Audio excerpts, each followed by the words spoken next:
Are you ready to embrace the unknown? You are in a position right now where you have got to make up your mind and understanding what it's going to take to get through whatever adversities that you are facing at this time. The challenges that you are facing, the challenges that you are going through at this moment in your life are exactly what they are. They are challenges. And each challenge plays a significant role in your life. You get yourself in a position where you start to doubt yourself. You have no faith. You don't trust what's coming next. But there is nothing that could come out of this if you don't have the faith and the capabilities of pushing forward. At this point in your life, you're starting to think more about the impossible rather than the possible. And if things are in a position where you feel that it's impossible for you to carry on, then there won't be any success along the way. Yes, challenges will come, and there are going to be many adversities that you must face, but you don't have the right to give in or to give up. Certain things happen for certain reasons at certain times. But what do?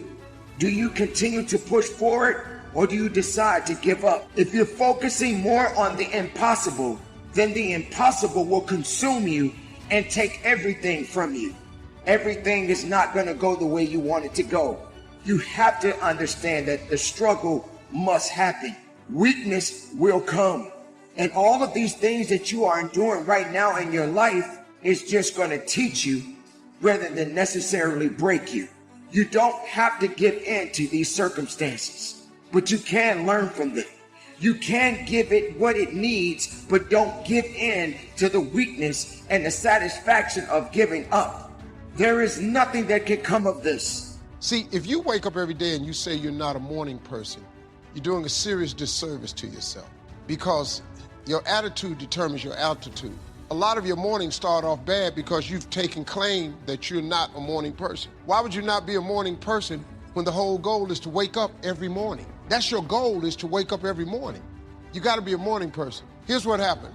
I was selling Amway. I got into Amway. Amway taught me a lot about positive attitudes. First self-help books I read. And this guy was a sponsor of mine. He lived in Rochester, New York.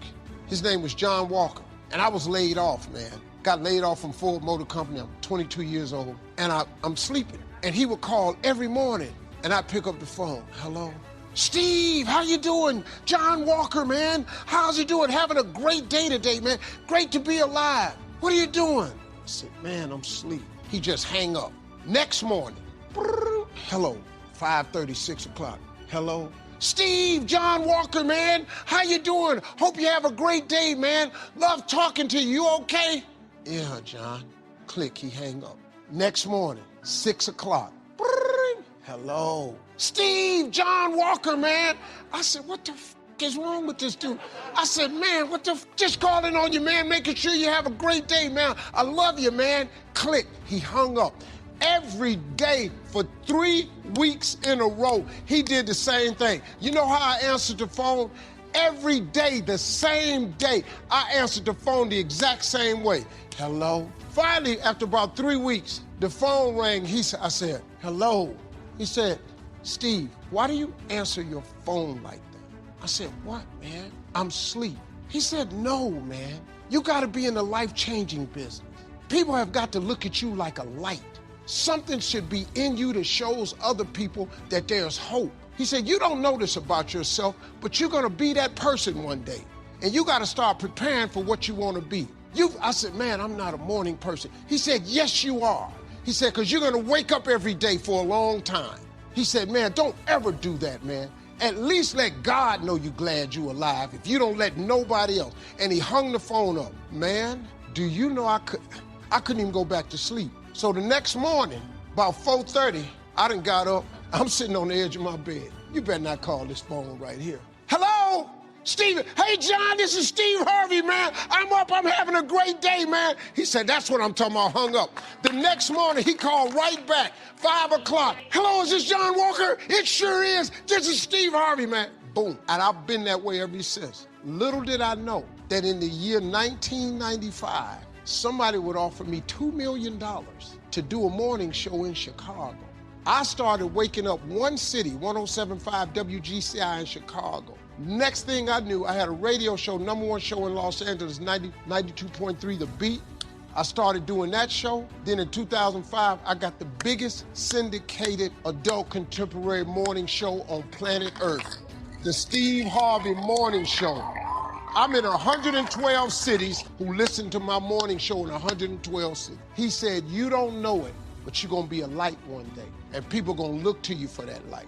At 22 years old, completely changed my life. And ever since then, I've been a morning person. You did? I wake up every morning the same way. I can't wait to wake. Me and my wife get up. Me and Margie wake up every morning at the latest 6. We're sleeping late till 6. Usually it's 5:30.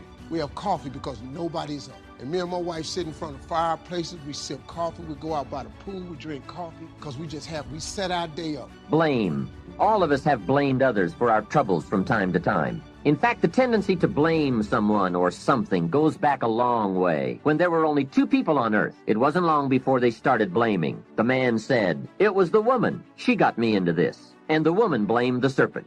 Blame seems to be one of those negative tendencies that just comes naturally, the ego striving to defend itself. I told Mr. Schoaf that my problem was everything costs too much. However, he soon set me straight on that by saying, "Mr. Rohn, that is not the problem. You can't afford it. It's not it. If you keep dealing in it's, you will always be broke, unhappy, and disillusioned because you will never have enough. Don't deal in it. Deal in you." When I finally learned to change my thinking from it to me, I changed my whole life. What a life-changing experience to finally meet someone who doesn't hesitate to put it on you or on your tendency to indulge in blame or procrastination. That is indeed a banner day when you meet someone who has learned how to skillfully and carefully attack the same problem that has kept you from doing very well, or kept you beneath your potential, or kept you off balance as to your own self-worth. It is so easy to mistake appearances for reality, to confuse the symptom with the real cause. Guess how many excuses we have? 1,000,000. And in the course of a lifetime, we will probably use them all, unless somebody finally comes along and blows all those excuses apart to make us come face to face with the real reasons for our current dilemma. Until that time, we will probably use another 1,000,000 excuses to prevent ourselves from having $1 million. What are you going to do starting today that will make a difference in how your life works out? See, if you don't do something starting today that will make a difference, guess what? It's going to be the same. And you can guess what the next 5 years are going to be like. Just look at the last 5. The next 5 years will be like the last 5 unless you, Major Key, make all the changes. Now here's another key question. What can you do starting today that will make a difference? That's a good question. What can you do? What can you do with economic chaos? What can you do with massive disappointment when it's all gone wrong? What can you do when it won't work, when you've run out of money, when you don't feel well, and it's all gone sour? What can you do? Well, let me give you the broad answer first. Here's what you can do. You can do the most remarkable things, no matter what happens. Hey, people can do incredible things, unbelievable things. A man can do the most amazing things with the most impossible circumstances. A woman can do the most remarkable things with the most disastrous circumstances.